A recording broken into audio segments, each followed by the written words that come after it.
Buenos días. Vamos a dar inicio a la audiencia pública del expediente número 3104-2025 TCE. A continuación, se dará lectura del acta.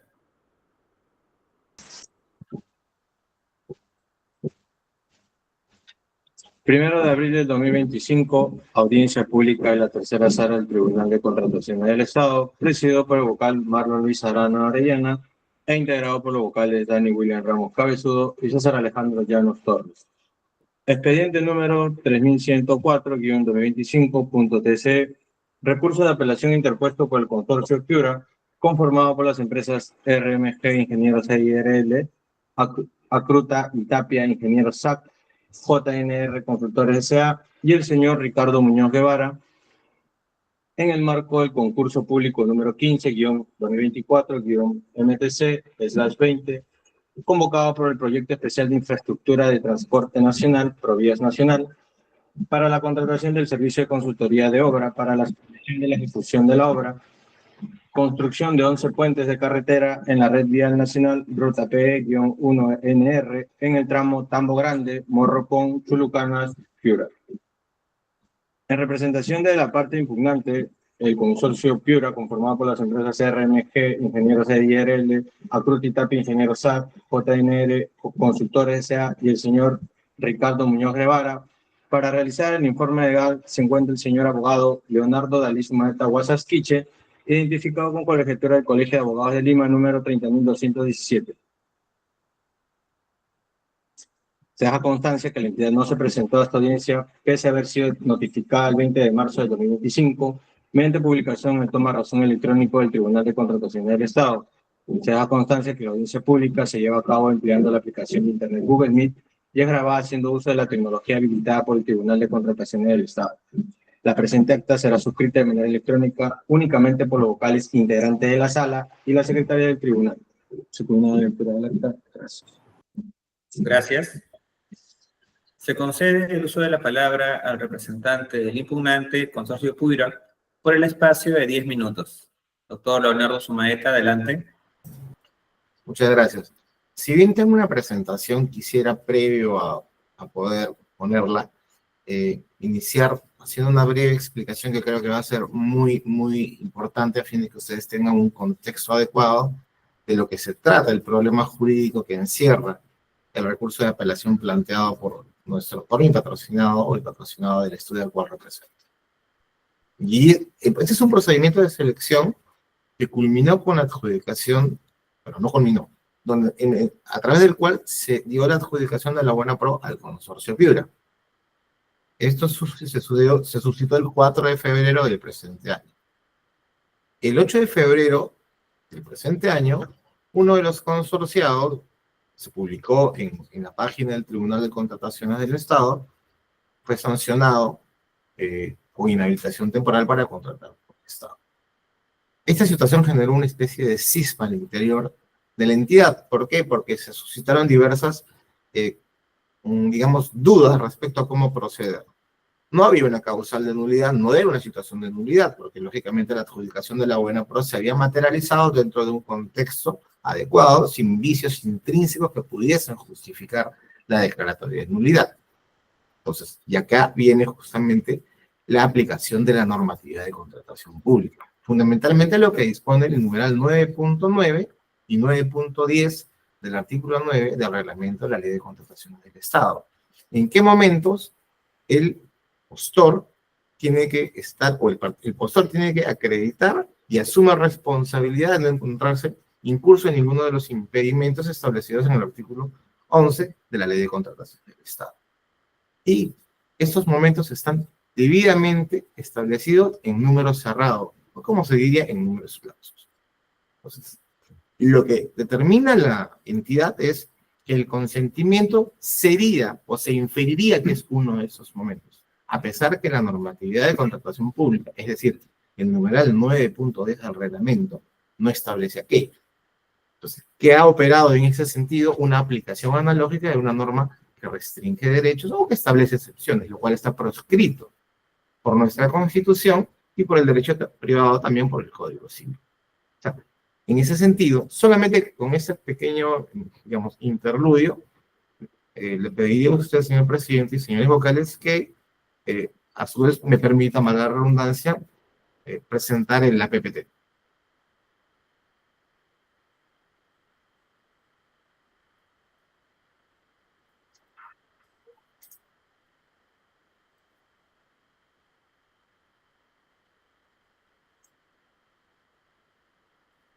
¿La pueden ver, por favor? Se visualiza, continúe, por favor. Por favor. Sí, claro. Esa es la primera interrogante que nosotros hacemos. La decisión del comité de selección es la siguiente, ¿no? La primera es descalificar al consorcio Piura y la segunda es declarar desierto el procedimiento de selección. La primera interrogante es ¿por qué se debe revocar o dejar sin efecto la decisión del comité de descalificar al consorcio Piura? Como ya lo dijimos, acá está la flechita, el 4 de febrero se adjudicó la buena prueba al consorcio Piura del procedimiento de selección que nos ocupa. No tenemos que decir más sobre el particular, y acá también ustedes pueden advertir de que el consorcio Piura fue adjudicatario de la buena prueba. Son hechos que, sobre los cuales no existe mayor tipo de controversia, ¿no? Ahora bien, acá tenemos el acta 08 del 2025, a través de la cual, ese es el acta de desierto, ¿no? A través de la cual, ¿qué es lo que determina el comité de selección? Dice, habiéndose sancionado a la empresa Cruz de Tapia, integrante del consorcio Piura, mediante resolución 277 del 2025, TCS4, con inhabilitación por 6 meses, se ha determinado descalificar al consorcio Piura. Por encontrarse inhabilitado temporalmente el consorcio Cruz. Inhabilitado temporalmente el consorciado a Cruz y Tapia. Por lo tanto, no quedan ofertas válidas. Es acá donde comienza todo el gran problema, señores vocales del Tribunal de Contrataciones del Estado, de esta sala. Nos encontramos en una etapa totalmente precluida, cerrada. ¿Por qué lo decimos? Porque ya se había adjudicado a la buena pro. Si ustedes se percatan, lo que ha hecho el comité de selección es retrotraer el procedimiento de selección a una etapa que ya había fenecido. Entonces, la pregunta es, ¿cuál es la justificación jurídica? ¿Cuál es el soporte reglamentario o el soporte del texto único ordenado de la Ley de Contrataciones del Estado que cobijaba un proceder de esta naturaleza? Ninguno, porque como ustedes bien saben, el artículo, en los numerales 82.1 al 82.3 del artículo 82 del reglamento de la Ley de Contrataciones del Estado, establecen cuál es el itinerario para calificar o descalificar una oferta de un postor que interviene en un procedimiento de selección relacionado a la contratación de consultoría de obras, que es el caso. Luego de ello, luego que se suscita esta etapa, lo que viene es pasar a la siguiente, y cuando se analiza la oferta económica y se procede a la adjudicación de la buena prueba o el otorgamiento de la misma. Es lo que sucedió. Entonces, el gran problema o el gran vicio de nulidad que trae consigo la decisión del comité de selección a través de esta acta de desierto en el extremo que descalifica al consorcio Piura, radica en que no toma en consideración de que no podía retroceder una etapa que ya había culminado a fin de descalificar al consorcio Piura que había sido declarado como adjudicatario o ganador de la buena pro del procedimiento de selección. Entonces, el accionar del comité de selección trae una serie de consecuencias jurídicas. La primera de ellas, vulnera el debido procedimiento administrativo, a su vez la seguridad jurídica y a su vez el principio de preclusión que el propio Tribunal de Contrataciones del Estado ha establecido que tiene una connotación de suma importancia. Y acá lo vemos, ¿no? De manera concordante con ello, esta es la resolución 1237 del 2021, de S2. De manera concordante con ello, se debe precisar que el procedimiento de selección tiene carácter de ser preclusivo, es decir, concluir una etapa respectiva, con posterioridad ya no cabe retrotraer a la misma, ya que se pierde, extingue o consume esa facultad procedimental atribuible a los participantes. Esta preclusión está representada por el hecho de que las diversas etapas del procedimiento de selección se desarrollan en forma sucesiva mediante la clausura definitiva de cada una de ellas, impidiéndose el regreso a etapas y momentos procedimentales ya extinguidos y consumados. Lo mismo ocurre en la resolución 2994 del 2010, TC S1, no voy a leerla por tiempo, Y lo mismo en la 3345-2019 TC-S4, que están en la PPT, están en el recurso de apelación y en la ampliación.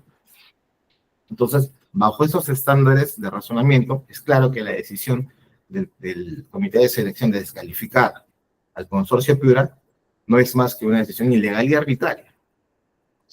Es en función a ello que solicitamos, y estamos solicitando se revoca esa decisión o se deje sin efecto en cuanto estamos hablando de la descalificación. Ahora, ¿por qué se debe revocar o dejar sin efecto la decisión del propio comité en cuanto declara desierto el procedimiento de selección? Veamos. Esa es la misma acta, estamos hablando del acta de pérdida o de declaración de desierto. ¿Cuál es el sustento? ¿Cuál es el sustento? ¿Por qué decimos que por qué decimos que se debe declarar, dejar sin efecto o revocar esta decisión del comité de declarar desierto el procedimiento de selección? Porque no se adecua a ninguno de los supuestos previstos en el artículo 65 del reglamento. ¿Cuál es el soporte que ha servido de base al comité de selección para declarar desierto el procedimiento? Y acá lo dice claramente, el numeral 65.1 del artículo 65 del reglamento.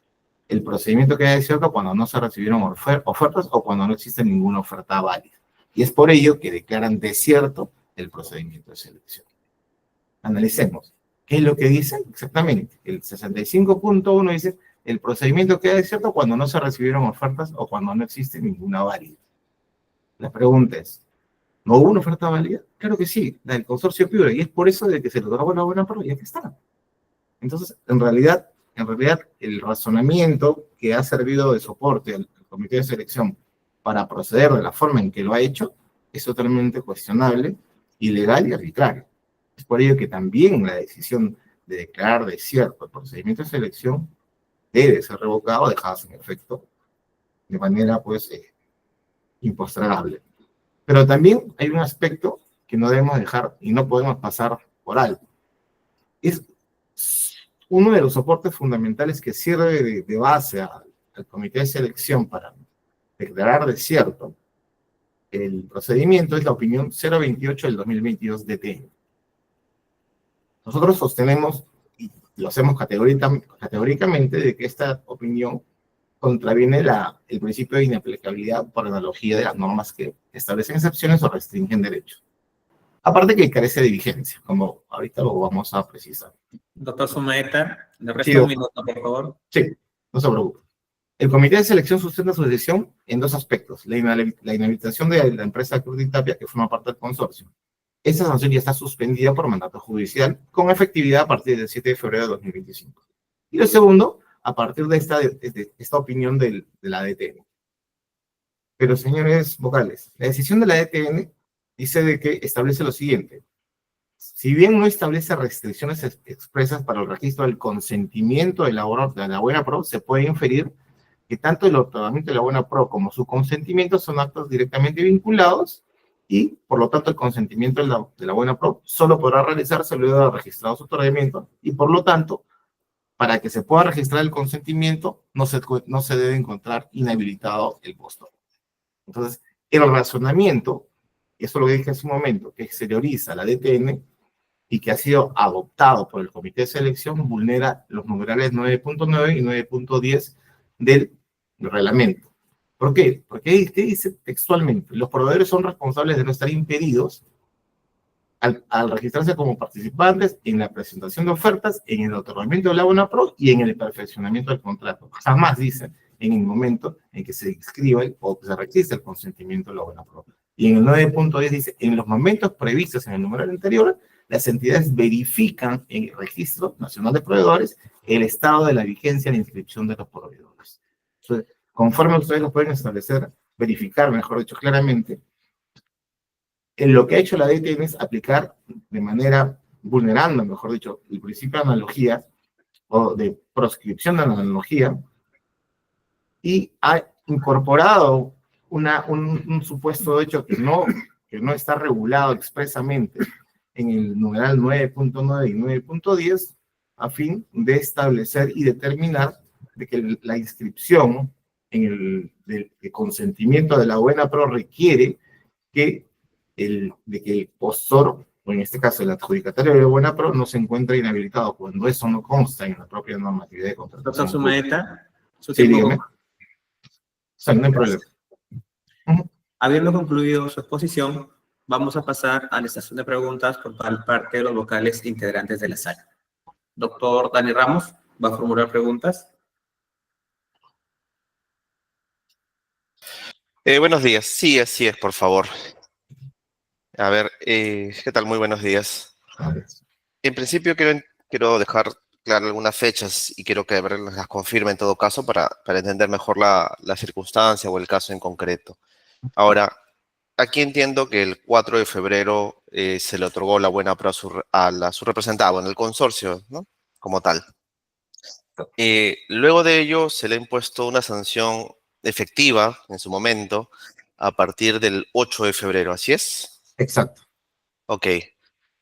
Por allí vi un informe de la entidad que decía, ¿no? Que aquí no concurrió un vicio en nulidad porque, en efecto, lo que manifiesta es que el momento que otorgó la buena pro no había ninguna situación en concreto que determinara un vicio, porque las actuaciones fueron correctas.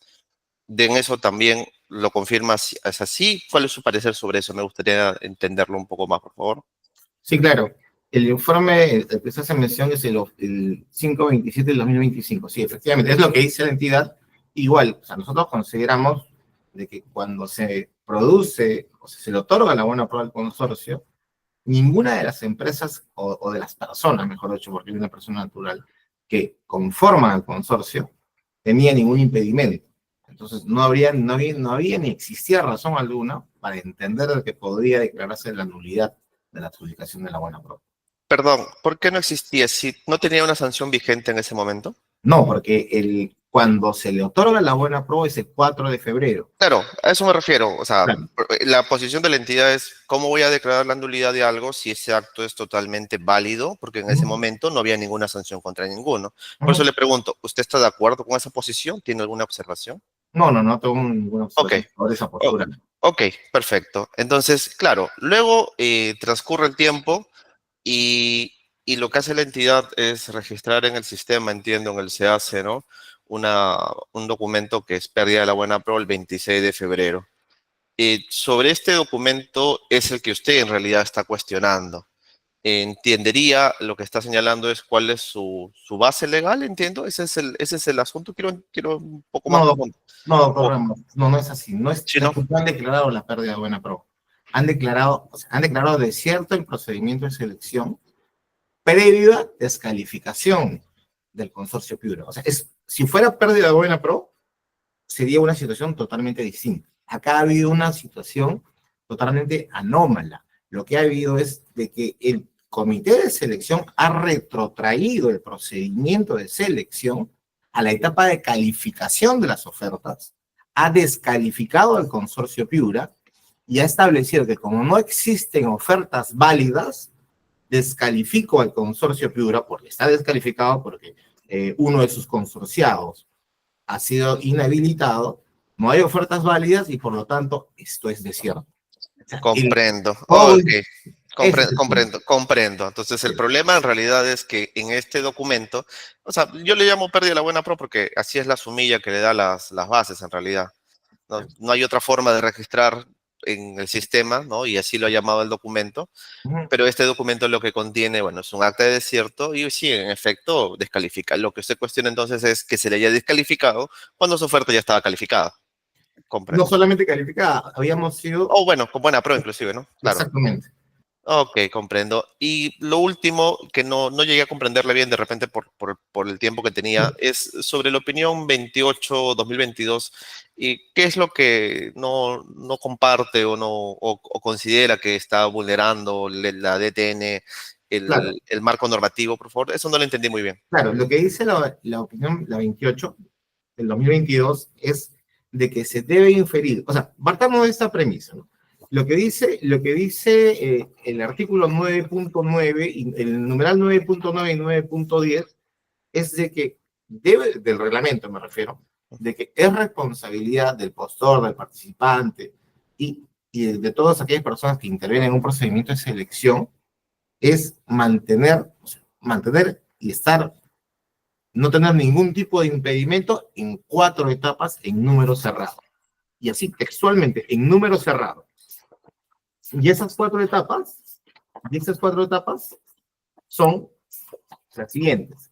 En su registro como participante, una etapa. En la presentación de la oferta, segunda etapa.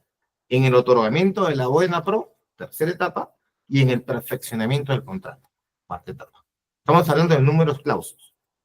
La DTN dice, se debe inferir que también debe mantenerse o no estar inhabilitado o no tener ningún tipo de impedimento en el registro del consentimiento de la buena pro. Entonces, y allí es donde nosotros decimos perdón. Y el respeto y observancia del principio de la proscripción de la inaplicación de la analogía en las normas que restringen derechos o establecen excepciones donde quiera, que ha sido reconocido por el propio Tribunal de Contrataciones del Estado, además. Estamos citando las resoluciones. ¿Dónde queda? Esta es una norma excepcional. Restringe derechos y establece excepciones a la vez. Son 4 supuestos en número cerrado. ¿Por qué la DTN va a inferir, está aplicando analógicamente un supuesto que no está coberturado por la norma reglamentaria? Y sobre la base de eso, el comité adopta la postura de la DTN y dice, tú debiste estar o no estar impedido, o no estar en ninguna causal de impedimento, y como si estás en esa causal de impedimento y yo adopto a la DTN, lo que dice la DTN, te descalifico. Es por eso que no estamos de acuerdo. Ok, y en consecuencia, ¿usted considera en este caso que la DTN no tiene competencias para interpretar la norma? Le pregunto ello porque es una opinión de la DTN, ¿no? Y normalmente las opiniones de la DTN sirven para ello. ¿Tiene alguna posición particular sobre Claro que sí, claro que sí. posición?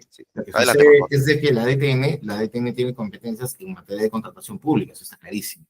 Pero donde no puede ir más allá, porque sabemos de que existen, pues, estándares, existe una escala, existe una pirámide, por llamarlo así. Y la Constitución, en el numeral 19 del artículo 139, establece de la proscripción de la aplicación de la analogía en las normas que restringen derechos o establecen excepciones. Entonces, y eso lo reconoce el propio Tribunal de Contratación del Estado. Entonces, eso es el ordenamiento jurídico. O lo observamos o lo observamos. Entonces, que la DTN, con el respeto que uno le tiene, pueda emitir una opinión, ello no implica de que el propio Tribunal de Contrataciones vaya a aplicar o a observar una opinión de la DTN y no observando, disculpen las redundancias, lo que establece la propia Constitución. Y además, más cuando ha sido el propio Tribunal de Contrataciones en sus diversas salas, donde quien ha reconocido la plena vigencia de este principio de proscripción de aplicación analógica o extensiva de las normas que restringen derechos o establecen excepciones. Ok, entiendo la posición. Una última pregunta. Sí. En este sentido, le pediría para hacer el ejercicio, para un poco comprender la posición de la entidad también, en este ejercicio en el que vamos a darle validez, aunque a usted, bajo la posición de su representada, no lo considera así, pero lo cierto es que la entidad lo ha hecho. En este escenario, ¿correspondía hacer lo que ha hecho la entidad o qué correspondía hacer a su consideración?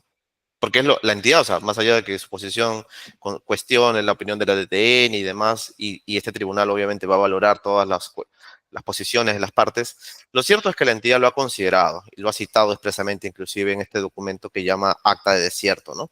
Entonces, ¿qué correspondía en todo caso hacer? Dentro del marco de lo dispuesto en la propia normatividad de contrataciones públicas, estamos hablando de que son 4 etapas cerradas, ¿no? Si ya nos habían otorgado la buena pro, ¿y qué es lo que correspondía? ¿Cuál era el momento en que la entidad debió verificar que el consorcio se encontrase, o sea, no tuviese ninguna causal de impedimento? Hablo de todos sus integrantes en el perfeccionamiento del contrato. O sea, ciñéndonos a lo que dice la propia norma. Entonces, la pregunta es, ¿por qué no la entidad procedió ciñéndose a la norma de contratación pública? Y lo que hizo fue adoptó la opinión de la DTN. Y estábamos hablando, doctor Ramos, de días. De días. O sea, si son 2 días, exagero. O sea, si usted me dice, si yo me pongo en los zapatos de Provías Nacional, hubiera esperado 2 días. Esa es mi respuesta. Ahora, en este caso entiendo que nunca se produjo el consentimiento de la buena pro, ¿verdad? Es que el consentimiento de la buena pro, Me refiero al registro. no, jamás, pero Sí. jamás se apeló. O sea, ningún postor apeló. O sea, el Ujú. consentimiento en el mundo fáctico ya operó. Es por eso que Eh, es una de nuestras es- preocupaciones. Eso sí, bueno, eso ha sido largamente, creo, señalado hasta de los años, ¿no? Me refiero al registro propiamente, ¿no? Claro, el registro Porque no el, se produjo, sí, es porque el verdad. registro es el que genera en realidad la obligación de las partes, o bueno, en realidad el proveedor ganador de la buena pro para presentar los documentos para suscribir el contrato. Entonces, Exacto. en estricto, nunca originó o inició su obligación, digamos, para presentar estos documentos tampoco. Exacto. Comprendo Ujú. la posición. Listo, muchas gracias. Muy No, amable por sí, sus respuestas. no se preocupe. Gracias. No tengo más preguntas que realizar. Gracias. Doctor César Llanos, ¿va a formular preguntas? Sí, solo una pregunta muy puntual. Entiendo que la posición con relación a la actuación del comité, eh, de acuerdo a lo que indica el representante del impugnante, es que ah, se acotaría a 4 momentos, ¿no? Se acotaría al momento del registro de ofertas y en el caso puntual al otorgamiento de la buena pro y al perfeccionamiento del contrato. Entiendo que esa es un poco la postura que maneja. Solo un poco como para tal vez entender la postura o la posición que se tiene. En esa instancia, no cabría desde su punto de vista, le recalco que es así, no cabría la posibilidad de que, de que esta, de que esta verificación o esta diligencia que entiendo la entidad ha pretendido o tener o sostener en este caso, pueda realizarse en un momento distinto o para ustedes puntualmente solo estas etapas en las cuales uno podría pronunciarse con relación al estado de un proveedor durante el procedimiento de selección. En realidad, nosotros somos respetuosos de la normatividad de contratación pública y tratamos de ser razonables y objetivos y coherentes, ¿no? Entonces, y el numeral 9.9 lo dice Ujú. textualmente. O sea, si hubiese capacidad o margen de interpretación, o sea, no habría ningún tipo de problema en que la DTN ingrese. Pero ¿qué dice el 9.9, doctor Llanos? Dice, los proveedores son responsables de no estar impedidos al registrarse como participantes en la presentación de ofertas, en el otorgamiento de la buena pro y en el perfeccionamiento del contrato. Y en el 9.10 dice, y aquí cierra toda la idea, en los momentos previstos en el numeral anterior, las entidades verifican en el RNP el estado de la vigencia y la instrucción de los proveedores.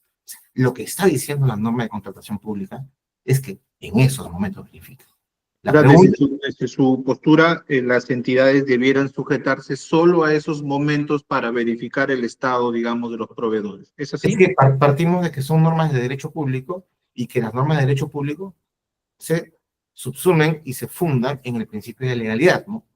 O sea, no estamos dejando de lado que existe discrecionalidad, pero la discrecionalidad tiene que tener un soporte sobre la base de las normas que así le confieran tal potestad. Ujú, ujú, ujú.